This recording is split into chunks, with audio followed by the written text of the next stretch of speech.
Welcome, Nina, to UF Linköping's seminar on rough neighborhoods, Afghanistan and Pakistan. Thank you. You must have asked a lot of times about the fear factor while going to Afghanistan, multiple times. But I would like to start from a similar experience by a similar fellow journalist, Yvonne Ridley from UK, who went there and was kind of very impressed by the government of that time, the Taliban government. That was in 2001. And she was so impressed that she came back and she said that the hospitality and the character, I've been very impressed by that. How would you talk about it, about the Taliban government at that time? How were your experiences? I regard the Taliban government as being slightly fascistic, and I have a very hard time seeing fascists as nice. Individual persons are very hospitable.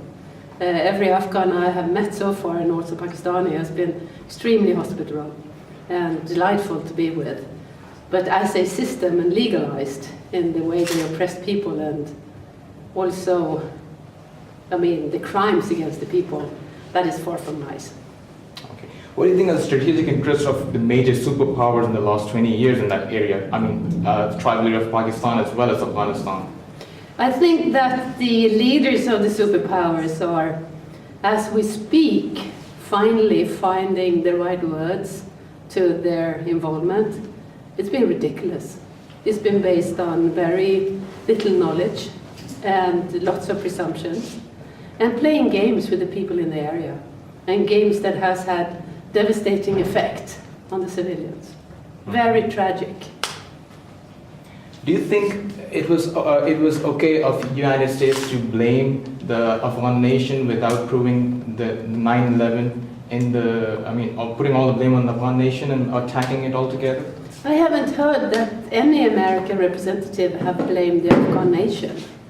Well, they attacked the nation. Yes, what Bush said, and I think that that is the doctrine still behind what he called the war on terror, was that they would go after their enemy wherever they are. And that was in Afghanistan, and they attacked Afghanistan. And I'm afraid that if they will continue keeping that doctrine, they would have to attack Pakistan too.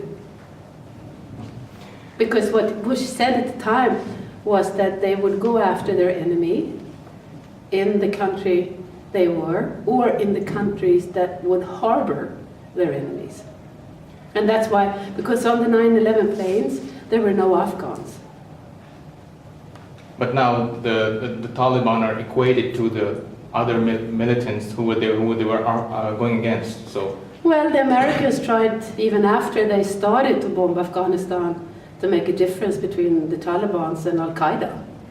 They continued to try to make the world believe that they were separate organizations while they were very much linked in each other. Okay, given the fact that all these militants, be them Arab, Al-Qaeda or the Taliban, they were actually nurtured by the US and the Pakistanis to fight the Russian invasion.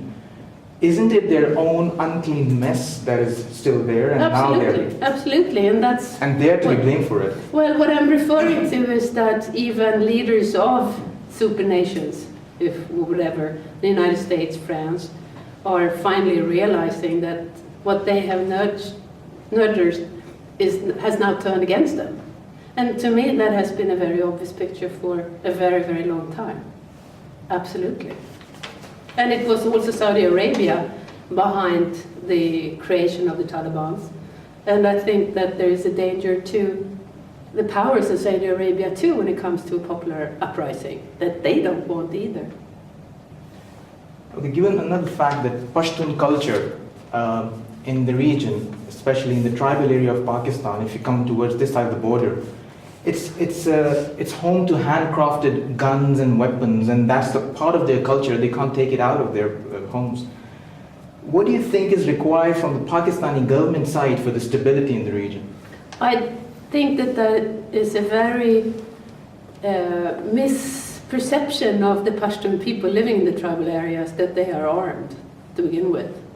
I don't believe that most people, regular people in the tribal areas, are armed. That's, for instance, why it was easy for the Taliban to conquer Swat Valley, because people were not armed. And isn't it that the people who were siding with the Taliban in the Swat? No. Why would they have to use force against them if they were siding with them. But there has been no uprising from the local SWAT If people. you don't have arms, there is very little you can do against those with arms. Okay. Okay, once the US government tends to leave the area, I mean... You see, I really believe that people in the area, regardless of what side of the border, want peace, everyday life as it used to be. And I believe that most people living in the area are very tolerant people. And especially in Pakistan, very used to tourists, people coming from all over the world, visiting their beautiful country, to go up north, to climb the mountains.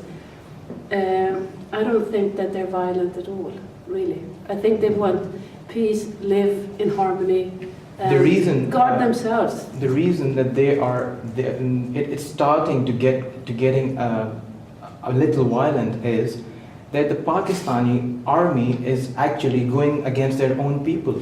And this is a very dangerous situation because this is actually a kind of civil war against the army. And the US backing the Pakistan army, it is in a way kind of instigating the tribals and the SWAT people. What do you think about that? It's another way of using the population. And I think it's very, very important to see the population for what they are and who are using them for their own purposes. And this has been going on for decades in Afghanistan too, and also in the tribal area, where people have been totally ripped off their own security and peace by other important players who are there for their own sake, on their own agenda. And that is of political reasons, ethnic reasons, financial reasons, drug dealers, CIA, KGB, whatever. But that's not the people. Those are powers using the people for their own sakes. And I strongly believe that a large majority of the people want nothing but a peaceful life. Okay, one last question. Who do you think is going to be the government once the US government leaves out the area? In Afghanistan? In Afghanistan. I really think, I really enjoy the process that is going on in Afghanistan. It's maturing politically. Karzai has no support, it's just a puppet government. Oh, we've said that for governments all over for ages, in Europe, in South America, everywhere. But the process among the people is politically maturing. This is a people who has not been voting, and when they voted before, it was just, on occasions in the late 60s. So you have to have a political awareness, and that takes time to mature. And that I see is happening in Afghanistan. And what they're not used to is, in that process, of course you criticize the president. That's part of democracy. And of course you have to criticize Karzai for being appointed by the Americans. He was not their first choice, but the first choice was killed by the Taliban, so he was the second or third. And he was someone they could unite around. It was not only the Americans coming to Karzai at Bonn as the solution. It was a lot of other factors playing into choosing Karzai at the time. And I really believe that he has succeeded, though, in making the world open their eyes when it comes to at least being interested in Afghanistan. I mean, when I started to go there, no one could care less. And no one would pay a penny for anything happening in Afghanistan. And yes, but then, and I think the worst part is the corruption he's done nothing about. I mean, it's never been as corrupt before. I don't think it is as corrupt as in Pakistan yet. But Afghanistan has never been, oh, come on, Pakistan is, the first or second on UN lists, always when it comes to corruption. Nigeria is another of the top corrupt countries. But Afghanistan has never experienced corruption like this before. And people are really worried about that and expressing that. And that is part of the political process. Of course they have to, So I really believe, and I really now think, I love political science, and now that Karzai has changed the date for the election, it's going according to their own constitution. And the Americans are complaining.